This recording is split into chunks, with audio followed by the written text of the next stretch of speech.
പ്രതിപക്ഷ ഉപനേതൃ പദവിയിൽ സിപിഐ പിന്നോട്ടു പോകുന്നതായി സൂചന. ഇന്ന് ചേർന്ന LDF യോഗത്തിൽ വിഷയം സിപിഐ ഉന്നയിച്ചില്ല. ഉപനേതൃ പദവിയിൽ വിട്ടുവീഴ്ചയില്ലെന്ന് സിപിഐ ആവർത്തിക്കുന്നതിനിടയിലാണ് യോഗത്തിൽ മൗനം പാലിച്ചത്. 3 മാസങ്ങൾക്ക് ശേഷം ചേർന്ന ഇടതുമുന്നണി യോഗത്തിലാണ് സിപിഐ മൗനം പാലിച്ചത്. ഉപനേതൃ പദവിയിൽ വിട്ടുവീഴ്ചയില്ലെന്ന് നിരന്തരം ആവർത്തിക്കുന്നതിനിടയിലാണ് ഇന്ന് ചേർന്ന യോഗത്തിൽ സിപിഐയുടെ ഈ പിൻവാങ്ങൽ. പ്രതിപക്ഷ ഉപനേതൃസ്ഥാനം LDF ചർച്ച ചെയ്യേണ്ട വിഷയമല്ലെന്നും അത് CPM-ഉം CPI-യും തമ്മിൽ ചർച്ച ചെയ്ത് തീർപ്പാക്കേണ്ടതാണെന്നുമാണ് സംസ്ഥാന സെക്രട്ടറി ബിനോയ് വിശ്വം വ്യക്തമാക്കുന്നത്. സെപ്റ്റംബർ മാസം മുന്നണി യോഗം വീണ്ടും ചേരും. CPM-ന്റെ വിപുലീകൃത സംസ്ഥാന കമ്മിറ്റിക്ക് ശേഷമായിരിക്കും വിഷയം വീണ്ടും ചർച്ച ചെയ്യുക.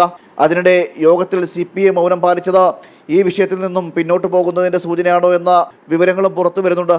പ്രതിപക്ഷ ഉപനേതൃ പദവിയിൽ യാതൊരു വിട്ടുവീഴ്ചയുമില്ലെന്ന് കഴിഞ്ഞ ദിവസവും സംസ്ഥാന സെക്രട്ടറി ബിനോയ് വിശ്വം വ്യക്തമാക്കിയിരുന്നു. അതിനു പിന്നാലെയാണ് ഇന്ന് ചേർന്ന നിർണായക യോഗത്തിൽ CPI നിലപാട് മയപ്പെടുത്തിയത്. 2 മണിക്കൂറിലേറെ നീണ്ടുനിന്ന LDF യോഗത്തിൽ സംസ്ഥാനത്തെ ജനങ്ങൾ അഭിമുഖീകരിക്കുന്ന ഗുരുതരമായ മറ്റു പ്രശ്നങ്ങളാണ് പ്രധാനമായും ചർച്ച ചെയ്തത് എന്നാണ് നേതാക്കൾ വ്യക്തമാക്കുന്നത്. ജനം, തിരുവനന്തപുരം.